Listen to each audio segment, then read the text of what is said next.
All right, so in this video, we're going to talk about how to use the work time left calculator.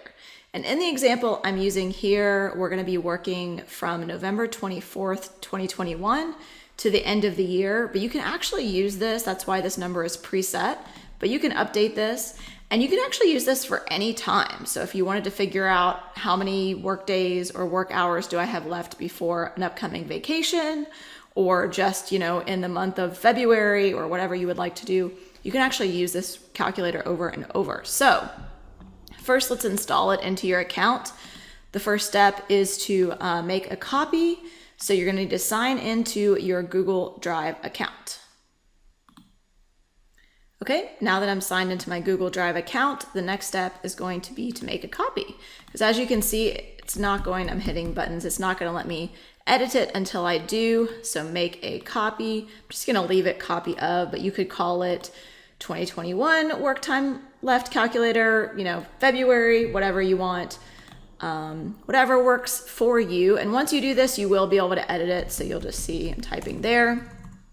So if you're using this November 24th or after, just update this number to reflect. So 28. So if you're doing it on November 25th, it's going to be 27, et cetera, et cetera.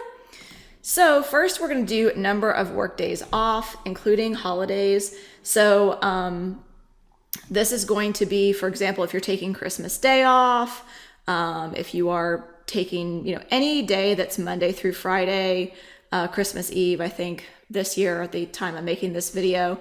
So you'll just add that here, and we are not including weekends. So we're assuming Saturday and Sunday is off. So in this case, I'm going to say I'm taking 10 days off, for example, and then we're going to add our work days here, work hours. So I'm going to assume 8.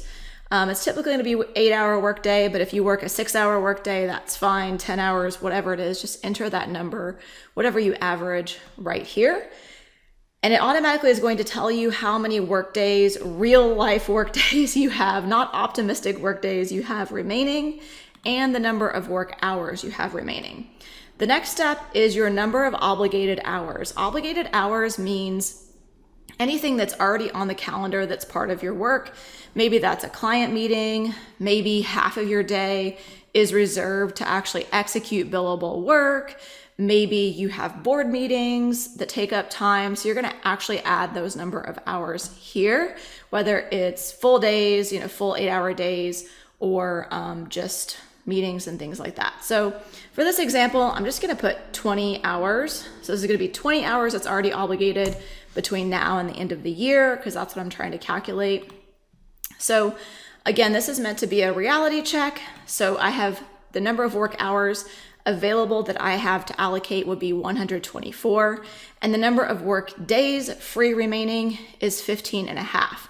And inside this amount, I am going to need to make sure that I have allocated time to plan my next quarter, because it is the end of the quarter at this time.